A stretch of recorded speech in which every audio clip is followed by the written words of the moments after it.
வணக்கம். வணக்கண்ணே. ஆ இப்போ காரைக்குடி தொகுதியில பிரச்சாரத்துக்காக இருக்கீங்க. நீங்க எந்த தொகுதி? உங்க பேர் என்ன? நான் காரைக்குடி சட்டமன்ற தொகுதி தானே. ம். ஆ ஆ இப்போ நான் வந்து வெளிநாட்டில மலேசியால இருந்தேன். இப்போ அண்ணனோட அண்ணனோட தேர்தலுக்காகவே அண்ணனுக்கு வாக்கு சேகரிக்கிறதுக்காக மெயினா அங்கேருந்து கிளம்பி இங்கே வந்திருக்கோம். இப்போ அண்ணனுக்கு வந்து எப்படியாவது இந்த தேர்தலில் அண்ணனை வெல்ல வைக்கணுன்ற ஒரு முனைப்புல நம்ம கள போராளிகள் எல்லாரும் சேர்ந்து ஒரு கஷ்டப்பட்டு ஒரு ஒரு ஒரு சரியான முறையில் ஒரு உழைப்பை கொட்டியிருக்கோம். கண்டிப்பா அண்ணனுக்கு வந்து இந்த தடவை வந்து காரைக்குடி தொகுதி வெற்றி வாய்ப்பு அதிகரிக்கும். காரைக்குடி தொகுதி மட்டும் இல்ல, மற்ற எல்லா தொகுதியிலயும் கொஞ்சம் சிறப்பா தான் நடந்துகிட்டு இருக்கு. ஆ கண்டிப்பா அண்ணனுக்கு வந்து இந்த தடவை ஒரு வெற்றி வாய்ப்பு இருக்கு. இப்போ வந்து நான் வெளிநாட்டில நான் பார்த்த விஷயங்கள்லாம் நெறைய இருக்குண்ணே. ஏன்னா எதுக்காக நான் நான் வந்து தேர்தலுக்கு எப்பவுமே வருடம் தேர்தலுக்கு 5 வருடத்துக்கு ஒரு ஒரு ஒரு முறை நான் வந்துருவேன். தேர்தல் வாக்கு செலுத்துறதுக்கு வந்து கண்டிப்பா வந்துருவேன். அது என்ன காரணம்னா, நம்ம இங்க பார்க்குற இந்த இந்த கட்டமைப்பு இந்த இந்த இந்த ஊரோட வளர்ச்சி திட்டங்களையும் பார்க்குற இந்த வளர்ச்சி திட்டங்கள், இதே வெளிநாட்டில பார்க்கையில அது ஒரு அபரிவிதமான வளர்ச்சி திட்டங்களா இருக்கும். அவங்க ஒரு கிராமங்கள கட்டமைக்கையிலேயே, அவங்க அதுக்கு உண்டான நீர்வழி பாதைகள சரி பண்ணிருவாங்க. சாலைகள பராமரிச்சுருவாங்க. பிறகு அதோட அதோட இன்ஃப்ராஸ்ட்ரக்சர் அதோட கட்டமைப்பை வந்து சரியா கட்டமைப்பை 2 பக்கமும் மரங்கள நட்டுருவாங்க. கால்வாய்கள சரியா பராமரிச்சுருவாங்க. அந்த கால்வாய்கள சுத்தம் பண்ற கழிவுநீர் தொட்டிய உருவாக்கிருவாங்க. எல்லா விடயங்களையும் கட்டமைத்து விட்டு தான் அப்புறம் அதுக்கப்புறம் தான் நம்ம அந்த ஒரு வீடே கட்டுவாங்க அந்த பகுதியில. அந்த வீட்ட கட்டி அதையும் அரசாங்கமே மக்களுக்கு வந்து ஒரு வங்கி கடன் மூலமா அத விற்பனை செய்வாங்க.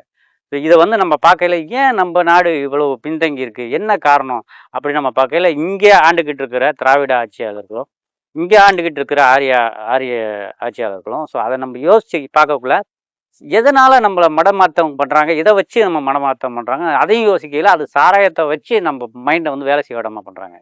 ஸோ மனிதன் சிந்திக்க விடாம பண்றது சாராயம் மட்டும்தான். எப்போ நம்ம ஒருத்தன் சாராயத்தை குடிக்கிறானோ அதுக்கு அடிமையாகிறான். அவன் சாராயத்தை குடிக்கல, அது ஒரு வேக போதையா தெரியும். நாளாவ அது நம்ம அடிமையாக்குற போதையாயிரும். ஸோ இது வந்து ஒரு ஒரு ஒரு போதை மாநிலமா போதை நாடா கட்டமைச்சிட்டாங்க. இப்போ வந்து மக்கள் அதையும் சிந்திச்சு ஏதாவது பேச ஆரம்பிச்சிட்டாங்கன்னா அவங்க கையில வந்து பணத்தை கொடுத்து ஒரு அடைச்சிடுறாங்க. இப்படி பணமும் ஒரு போதையும் ஒரு சாராயமும் இந்த இந்த இந்த கட்டமைப்புல இருக்கிறதுனால மக்கள் வந்து சிந்திக்காமே காலத்துக்கும் அவங்களுக்கு வாக்கு செலுத்தி நம்ம அடிமையாகவே இருக்கிறோம். இப்போ நம்ம ஒரு ஒரு ஒரு 1000 2000 நம்ம வாங்கிட்டு வாக்கு செலுத்திக்கிறோம். நம்ம ஒரு ஒரு தேவைகள் நம்மளோட சொந்த தேவைகளுக்காக ஒரு ஆதார் அட்டையோ, ஒரு ஓட்டர் ஐடியோ, ஒரு வருமான சான்றிதழோ, ஒரு குடியுரிமை சான்றிதழோ ஏதோ ஒன்று நம்ம கேட்டு அரசாங்கத்துக்கு போனோம்னா அவங்க என்ன செய்வாங்க, அவங்க ஒரு கையெழுத்து போடுறதுக்கு 1000 கொடு, 500 கொடு, 100 கொடு, 200 கொடு, எல்லா இடங்கள்லையும் லஞ்சங்கள் பெருகுது. ஸோ நம்ம வந்து வாங்குற அந்த 500 1000மோ இந்த லஞ்சம் நம்ம பல மடங்கு அந்த அரசாங்கத்துக்கு நம்ம செலுத்த ஆரம்பிச்சிடும். அது அது இந்த மாதிரி லஞ்சங்களாவோ ஏதாவது ஒன்று செலுத்துருவோம். அதே மாதிரி பார்த்தீங்கன்னா இப்போ கிராமப்புறங்கள்லாம் நாங்கள் ஓட்டுக்கிட்டு போகல. அந்த அந்த அங்கே இருக்கிற அந்த நீர்நிலைகள்லாம் சரியாக அவங்க தூர் வாராமல் விட்டுறாங்க. அதில் வந்து மக்களும் குப்பைகளை கொண்டு போய் கொட்டுறாங்க. நாளாவ அந்த குப்பைகள் வந்து அந்த அந்த குழியில் நிறைஞ்சிருச்சுன்னா அதில் மண்ணை கொட்டி அதை வந்து ஃப்ளாட்டாக விற்றுருவாங்க. ஸோ இதை வந்து யாருமே அதை வந்து எடுத்து செய்கிறது இல்லை. ஸோ இதெல்லாம் அண்ணன் வந்து பேசுகிறத கேட்டவுடனே எங்களுக்கு அது புரிந்துணர்வு வந்ததுனால நான் இந்த கட்சியில் முழு நேரமாகவே பயணம் பண்ண ஆரம்பிச்சிட்டேன். தொடர்ச்சியா நீங்க வந்து இந்த மாதிரி பயன்படுத்திருக்கீங்க. வெளிநாடுகள்ல இருக்க ஒரு கட்டமைப்பு இந்த நாட்டுல வந்து அண்ணன் சீமான் அவர்கள் செயல்படுத்துறதுக்காக நீங்க ஒரு முடிவு எடுத்திருக்கீங்க. ஆனா இங்க ஆண்ட கட்சிகள் இதெல்லாம் செய்யாம இருக்கிறாங்கன்னு நீங்க நினைக்கிறீங்களா? கண்டிப்பா அவங்க செஞ்சிருந்தா நம்ம நாடு வளர்ச்சி நாங்கெல்லாம் வெளிநாட்டுல போய் கஷ்டப்படணும்ன்ற அவசியமே இருந்திருக்காது. இங்கேயே எங்களுக்கு உண்டான வேலைகளும் வாழ்வாதாரமும் இருந்திருக்கும். உங்களுக்கு வந்து இவங்க வந்து எல்லாமே இலவசமா தானே கொடுத்துருக்காங்க, போக்குவரத்துக்கு, அப்புறம் வந்து ஃப்ரிட்ஜ், அதாவது டிவி, மற்ற விஷயங்கள்லாம் அத்தியாவசிய பொருட்கள் எல்லாம் இலவசமா கொடுத்துதானே. மனிதனோட அத்தியாவசிய தேவையே உணவு, உடை, உறைவிடம், இது 3 தானே. ஒரு மனுஷன் வந்து ஒரு சராசரி வாழ்றதுக்கு உணவு வேணும், அவன் இருக்க ஒரு இடம் வேணும், அவன் உடுத்துறதுக்கு, அவன் குடிக்கிறதுக்கு நீர் வேணும். இதுதான். இது சரியான முறையில மக்களுக்கு கிடைக்குதானா? இல்லைண்ணே, கிடைக்கல. இது எதனால அவங்க கிடைக்காம இதை கொடுக்காம இலவசங்களை கொடுக்குறாங்க? இதை கொடுத்துட்டாலே நாங்க அவங்களுக்கு வாக்கு செலுத்த ஆரம்பிச்சிருவோமே. இதை மனுஷனோட சராசரி தேவைகளை அவங்க நிறைவேற்றி பண்ணிட்டாலே அவங்க நல்லாட்சி கொடுக்குறாங்கன்னு ஆயிருமேனே. ஏன் அவங்க அதை செலுத்தாம இலவசமா டிவி தரேன், இலவசமா ஃப்ரிட்ஜு தரேன், இலவசமா நான் உனக்கு கார் தரேன், இதுதான் தேவையில்லையேண்ணே. இதை நாங்கள் வாங்கிக்க முடியும், எங்களோட சொந்த உழைப்பால் எங்களால் வாங்கிக்க முடியும். அதுக்கு நாங்கள் தயாராக இருக்கோம், உழைக்கிறதுக்கு நாங்கள் தயாராக இருக்கோம். எங்களுக்கு தேவையான அடிப்படை தேவைகளை நீங்கள் கொடுங்க.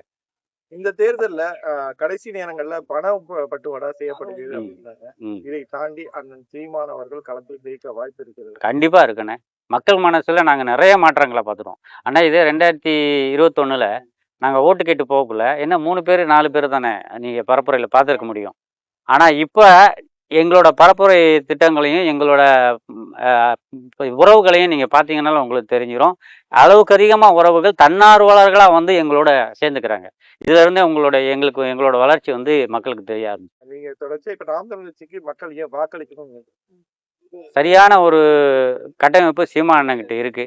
நீங்க ஒரு சீமானோட காணொளிகளையும் அவரோட அந்த செயல்பாட்டு வரவையும் கொஞ்சம் மக்கள் வந்து நிதானமா கொஞ்சம் படித்து பார்த்துட்டாங்கனாலே, ஒரு முறை படித்து பார்த்துட்டாங்கனாலே இதை செய்ய முடியுமான்னு கொஞ்சம் யோசிச்சு பாருங்கள். வெளிநாட்டிலேயே யோசிச்சு பாருங்கள். இதை வெளிநாடுகளில் சாத்தியப்படுத்தியிருக்காங்க. வெளிநாட்டில் எல்லா இடங்கள்லையுமே தற்சார்பு பொருளாதாரத்தை தான் முன்னெடுத்து செஞ்சுக்கிட்டு இருக்காங்க. இதுதான் இங்கே கேலி கிண்டலாக பேசிட்டு இருக்காங்க. தற்சார்பு சொல்றாங்க. ஆடு மாடு மேய்க்க சொல்றத வந்து நீங்க வந்து அதை பின்னோக்கி கூட்டிட்டு போறாரு சீமான் அவர்.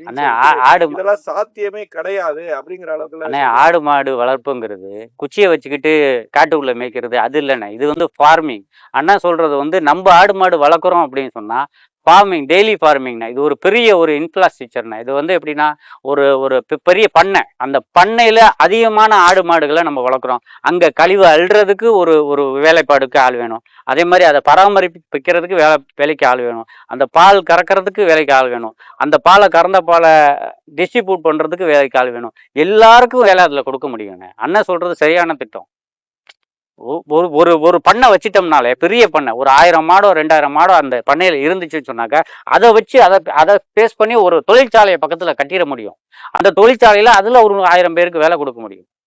இது பெரிய ஒரு கட்டமைப்புண்ணே. இது அண்ணன் சொல்றது செய்ய முடியுன்ற ஒரு நம்பிக்கை எங்களுக்கு இருக்குது. அண்ணன் சொல்றது கண்டிப்பா நிறைவேற்றுவான். தொடர்ச்சியா இந்த மாதிரி இருக்கும்போது களத்துல இப்ப சினிமாவோட மோகமும் சினிமாவோட ரசிகர்களும், அதாவது விஜய் அவர்களுடைய ரசிகர் பட்டாளங்கள், இளைஞர்கள் எல்லாம் வந்து ஒருவித மாற்றத்தையும் வாக்க வந்து பிரிக்கிற வேலையை பார்த்துட்டு இருக்காங்க. இது எங்களுக்கு வந்து இது வந்து போட்டி கிடையாதுண்ணே. அவர் வந்தது எங்களுக்கு ஒரு வளர்ச்சியா தான் வரும். இது என்ன காரணம்னா, ஐயா 2021ல ஐயா கமலஹாசன் அவர்கள் வந்தாங்க. ஸோ அவங்க வந்து இந்த தேர்தலில் அவங்க இல்லைன்னா அது அவங்களோட சேர்த்து பயணிக்க ஆரம்பிச்சிட்டாங்க. அது அவங்களோட பாதையில நீங்க சிந்திச்சு பாருங்க. இவர் நடிகர்கின்ற கவர்ச்சியில வர்றவங்க பணம் சம்பாதிக்கணுமோ இல்லை வேற ஏதாவது ஒரு திட்டங்களை வச்சுக்கிட்டு அவங்க வருவாங்க. அவங்களும் அந்த ஆண்டுகிட்டு இருக்கிற எதிர்கட்சியா இருக்கிற திமுக அதிமுக அதே சொன்ன ஒரு விஷயங்களையும் அதே சொன்ன இலவசங்களையும் தான் பேஸ் பண்ணி அவங்க அரசியல் நகர்த்துறாங்க. இது கண்டிப்பா வந்து அடுத்த தேர்தலை சந்திக்கிறதுன்றது வந்து பெரிய கேள்விக்குறியா தான் இருக்குது. இப்போ படிப்படியா பார்க்க போனா வச்சு வளர்ச்சியா தான் இருக்கு. ஆனா ஒரு வாக்கு சதவீதம் அதிகமா இருக்கு. இது வந்து தொண்டர்கள் மத்திய உறவு மத்தியும் தம்பிகள் மத்தியிலும் ஒரு இந்த சோர்வை ஏற்படும். எங்களுக்கு சோர்வே வராதுன்னு ஏன்னு கேட்டீங்கன்னா, வந்து தேசிய தலைவரோட பிள்ளைங்க, சீமானன் தம்பிங்க, எங்களுக்கு சோர்வு அவ்வளவு சீக்கிரம் வராது. ஏன்னா நாங்க அண்ணனை களத்துல பாக்குறோம். அவர் எவ்வளவு சோர்வா இருந்தாலும் மக்களை சந்திக்கையில அவரோட புத்துணர்ச்சியும் அவரோட ஒரு பேச்சும் எங்களை வந்து திருப்பி உத்வேகமா இன்னும் அதிகமா செயல்பட வைக்குது. தொடர்ச்சியா இந்த மாதிரி களத்துல போராடுங்க. நன்றி, வணக்கம்.